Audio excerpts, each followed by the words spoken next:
The millionaire had everything the world could offer: money, power, respect. But that night, sitting alone on a cold stone bench outside a closed city park, he was completely broken. His expensive suit was wrinkled, his polished shoes covered in dust, and his face was buried in his hands as silent tears fell onto the pavement. Just hours earlier, the news had confirmed what he had feared for months: his only son, missing for years after a bitter family conflict, had died in another country without ever coming home. In that moment, wealth meant nothing. Status meant nothing. All that remained was regret so heavy it felt like it might crush his chest.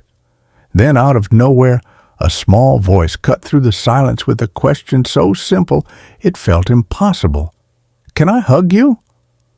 Before the story goes any further, if you believe in kindness, second chances, and the quiet power of humanity, take a moment to like this video, comment your thoughts, share it with someone who needs hope, and subscribe to the channel.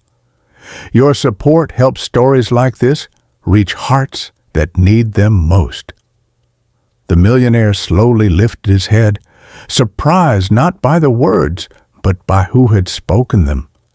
Standing in front of him was a thin homeless boy, no more than 10 years old, wearing a torn jacket several sizes too big and shoes held together with tape.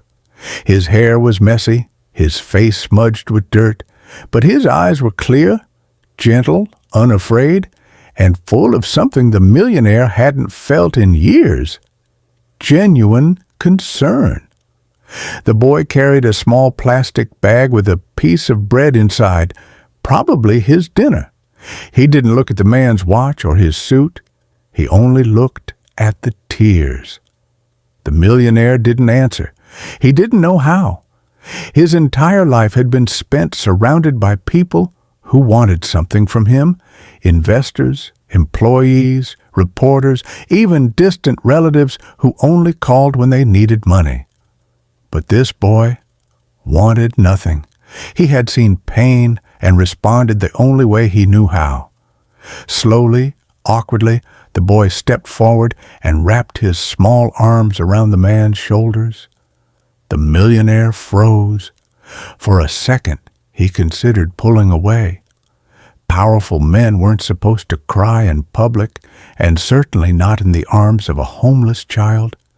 But then something inside him broke open. He leaned forward, resting his forehead against the boy's shoulder, and for the first time that night, he let himself cry fully without shame. The boy didn't say a word. He didn't ask questions.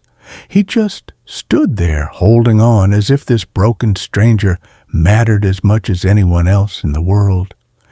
The city lights flickered around them, cars passed by without slowing, and life continued as if nothing extraordinary was happening. But for the millionaire, something extraordinary was happening. That simple hug felt warmer than any luxury he had ever bought. It reminded him of a time long ago when his own son had been small enough to hug him like that, before success and pride had driven a wedge between them. When the hug ended, the boy sat beside him on the bench, swinging his feet. The millionaire noticed how thin his wrists were, how tired he looked. He realized that this child, who clearly had nothing, had somehow found room in his heart to comfort a stranger. The millionaire wiped his face and looked up at the dark sky, struggling to breathe normally again. His life flashed before him, not the boardroom victories or magazine covers, but the missed birthdays, the unanswered phone calls, the day his son walked out after a harsh argument about expectations and failure. He had believed money could fix everything. Tonight proved how wrong he was. The boy pulled the piece of bread from his bag and broke it in half, offering one part to the man. The millionaire hesitated, then accepted it, The bread was stale, but he chewed slowly, swallowing more than just food. He swallowed his pride. He swallowed years of emotional distance. And for the first time in a very long time, he felt present. He asked the boy where his family was, but the boy only shrugged gently. Life had taught him not to dwell on what he'd lost, only on what he could give. As the night grew colder, the millionaire took off his expensive coat and placed it around the boy's shoulders. The boy resisted at first, but the man insisted. He realized he could buy another coat tomorrow. This child needed warmth tonight. A security car passed nearby, slowing down when they recognized the famous businessman. The guards looked confused. This wasn't the image they were used to protecting. The millionaire waved them away. For once, he didn't want distance or barriers. He wanted to feel human. That night, the millionaire didn't go back to his mansion. Instead, he sat there until dawn, talking quietly with the boy about simple things, favorite foods, dreams, silly memories.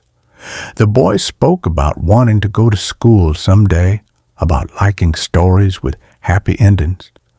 The millionaire listened like each word was priceless. With every passing minute, the weight on his chest began to lift. He couldn't change the past. He couldn't bring his son back.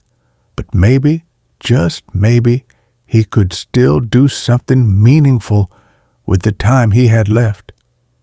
As the sun rose, the millionaire made a decision that would shock everyone who knew him. He didn't announce it. He didn't post about it. He simply acted. Over the following weeks, he quietly set up a foundation focused not on publicity, but on real change. Shelters that felt like homes, schools that welcomed children without questions, programs that focused on emotional healing, not just survival. And at the center of it all was one small boy, now clean, fed, and enrolled in school, who visited the man often, not as a charity case, as family. The millionaire also did something else. He traveled to the country where his son had died. He visited his grave. He spoke the words he never had the courage to say while his son was alive. He apologized. He forgave himself little by little. And every time grief threatened to pull him back into darkness, he remembered that hug on a cold night. The moment a homeless boy reminded him that love doesn't come from wealth, but from presence. Years later, when journalists asked what changed him, the millionaire never mentioned business losses or personal tragedy. He simply said that one night, when he had lost everything that mattered, a child with nothing showed him everything he had forgotten. If this story touched your heart, please take a moment now to like the video, share it with someone who might need hope, and subscribe to the channel. Your engagement keeps stories of compassion alive. And before this video ends, we have a special request for you. Please comment one word below that represents what this story made you feel. Your words matter more than you know, because sometimes the smallest hug can heal the deepest wounds. And sometimes the people we think have nothing are the ones who give us everything.